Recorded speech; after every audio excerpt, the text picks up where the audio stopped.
नमस्कार। Next 9 news पर आपका बहुत बहुत स्वागत है और मैं हूं आपके साथ वफा अब्बास। दिल्ली में कांग्रेस के पतन और आम आदमी पार्टी की एंट्री के बाद से यहां की सियासत दो बड़ी पार्टियों में सिमट कर रह गई है। पहली तो खुद आम आदमी पार्टी है और दूसरी बीजेपी।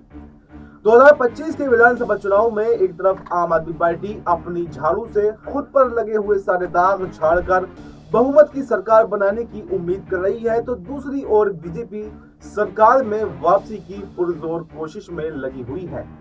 वहीं कांग्रेस भी ये आस लगाए बैठी है कि उसके साथ कुछ मजबूत हो, उसका हाथ जो है कुछ मजबूत हो जाएगा। कहते हैं कि दिल्ली की सत्ता का रास्ता पूर्वी दिल्ली के संसदीय क्षेत्र यमुना पार की संकरी गलियों से होकर गुजरता है, यानी कि यमुना पार की 20 सीटों पर जिसका सिक्का चल गया, सत्ता उसकी ही बन जाती है।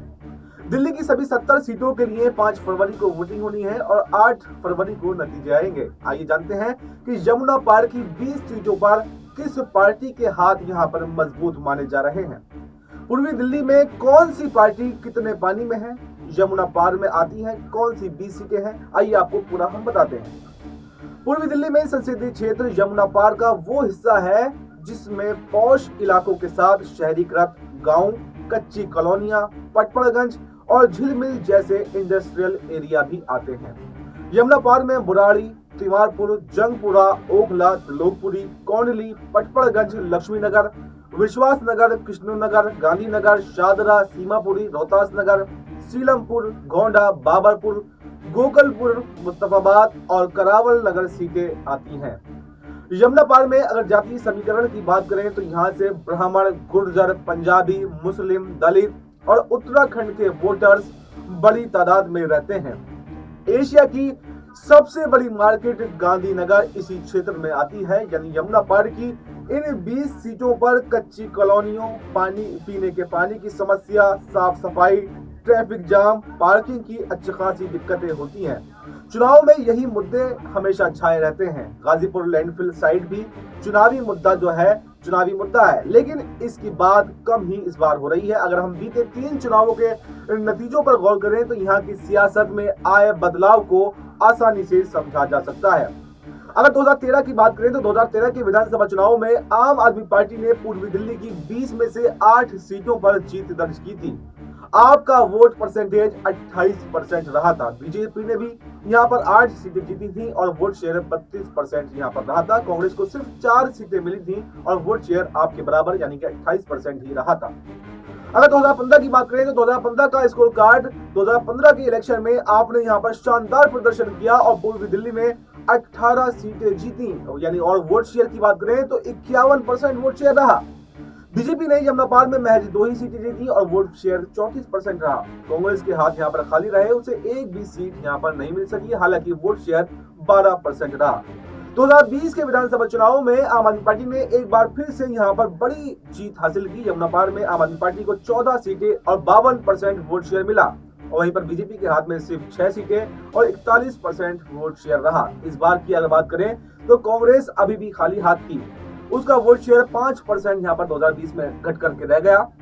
बीजेपी ने यहाँ पर अगर लोकसभा इलेक्शन की बात करें तो 7 में से 7 सीटें 2024 के और 2019 के 2014 के तीनों ही चुनावों में 7 में से 7 सीटें हासिल की हैं। पूर्वी दिल्ली के बुराड़ी, तिमारपुर, सीमापुरी, गोकुलपुर, करावल नगर, पटपड़गंज, लक्ष्मी नगर विधानसभा सीटों पर पूर्वांचली वोटर्स की अच्छी खासी संख्या है और वही यहाँ पर जो है निर्णायक भूमिका निभाते हैं।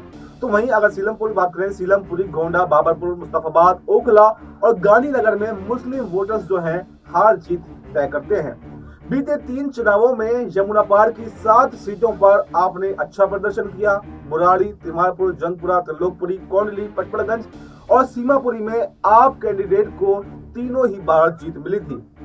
विश्वास नगर सीट पर बीजेपी हैट्रिक लगा चुकी है। जंगपुरा सीट से इस बार आपने मनीष सिसोदिया पर दांव लगाया है और इसी सीट से बीजेपी ने तरविंदर सिंह मरवा को चुनावी मैदान में उतारा है, जबकि कांग्रेस ने फरहाद सूरी पर अपना भरोसा जताया है। पटपड़गंज सीट की अगर बात करें तो पटपड़गंज सीट पर आपके अवध ओझा ताल ठोक रहे हैं, तो बीजेपी ने यहां से रविंद्र सिंह नेगी पर दांव लगाया है, जो इन्होंने पिछली बार अच्छा प्रदर्शन यहां पर चुनाव में किया था और मात्र 3000 वोटों से ही हारे थे। कांग्रेस ने अनिल कुमार को यहां से चुनावी मैदान में उतारा है। कृष्णनगर सीट की बात करें तो आपने विकास बग्गा को मौका दिया है। बीजेपी ने अनिल गोयल को यहां से कैंडिडेट बनाया है।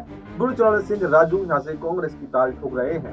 सीमापुरी सीट पर आपने वीर सिंह भिंगान को उतारा है। बीजेपी ने कुमारी रिंकू को मौका दिया है तो कांग्रेस ने राजेश लिलोटिया को यहां से टिकट दिया है। विश्वास नगर से दीपक सिंगला और आपकी ओर से चुनाव लड़ रहे हैं। वहीं बीजेपी से यहां से ओम प्रकाश शर्मा को खड़ा किया गया है तो कांग्रेस ने अब तक कोई भी उम्मीदवार यहां से नहीं उतारा है।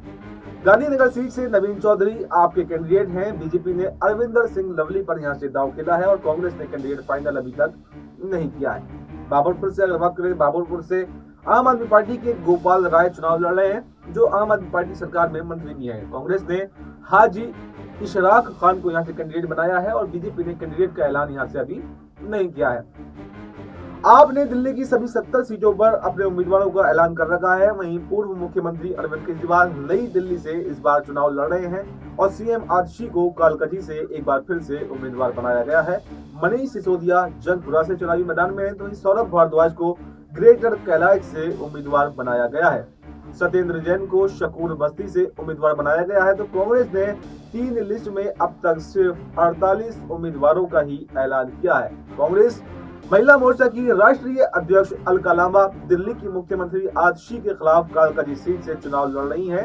2014 में अलका कांग्रेस छोड़कर आप में शामिल हो गई थी और 2015 में उन्होंने आपके टिकट पर चांदनी चौक से जीत भी हासिल की थी। 2019 में वो फिर से आपको छोड़कर कांग्रेस में शामिल हो गई और शकूर बस्ती से सत्येंद्र जैन के खिलाफ सतीश लुथरा, महरौली से नरेश यादव के खिलाफ पुष्पा सिंह को टिकट दिया गया है। वहीं कांग्रेस ने जंगपुरा सीट से सिसोदिया के खिलाफ फरहाद सूरी को चुनावी मैदान में उतारा है।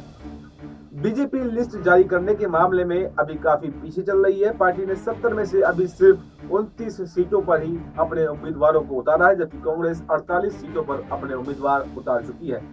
नई दिल्ली सीट से केजरीवाल के खिलाफ प्रवेश वर्मा जो है बीजेपी से चुनावी मैदान में है। वहीं कालकाजी से सीएम आतिशी के खिलाफ रमेश बिधूड़ी को मैदान में उतारा गया है। इस बार की जो हॉट सीटें हैं वो 3 सीटें हॉट सीटें मानी जा रही हैं। एक नई दिल्ली, एक कालकाजी और एक जंगपुरा की सीट, ये हॉट सीटें मानी जा रही हैं। वहीं कालकाजी से सीएम आतिशी के सामने रमेश बिधूड़ी को चुनावी मैदान में उतारा गया है। जी हां, रमेश बिधूड़ी को चुनावी मैदान में उतारने के बाद में ही उन्होंने कुछ ऐसा बयान दिया था जिसके बाद में दिल्ली की सियासत में उफान आ गया था और राजनीतिक वार पलटवार शुरू हो गया था क्योंकि रमेश बिधूड़ी ने सीएम आतिशी और कांग्रेस की महासचिव यानी कि वायनाड से सांसद प्रियंका गांधी को लेकर एक विवादित बयान दिया था। उन्होंने कहा था कि हम कालकाजी की सड़कों को ऐसा बना देंगे जैसे प्रियंका गांधी के गाल, और एक ही दिन में उन्होंने सीएम आतिशी पर भी वार किया। उन्होंने कहा कि सीएम आतिशी ने सत्ता के लालच के लिए अपना बाप बदल लिया है। पहले वो अपने नाम के आगे आतिशी मार लेना लगाया करती थी और अब वो आतिशी सिंह लगाती हैं। तो उनके बयान का काफी आम आदमी पार्टी और कांग्रेस ने विरोध किया और यहाँ तक कांग्रेस ने रमेश बिधूड़ी के खिलाफ एफआईआर भी दर्ज कराई। लेकिन अभी तक भी अगर देखा जाए तो बीजेपी ने रमेश बिधूड़ी के खिलाफ कोई भी एक्शन नहीं लिया है और न ही उनका टिकट बदला गया है। आगे आगे होता है क्या, ये देखना काफी दिलचस्प होगा। फिलहाल इस खबर में इतना ही। देश और दुनिया की तमाम बड़ी खबरों के लिए आप बने रहिए हमारे साथ और देखते रहिए नेक्स्ट 9 न्यूज़।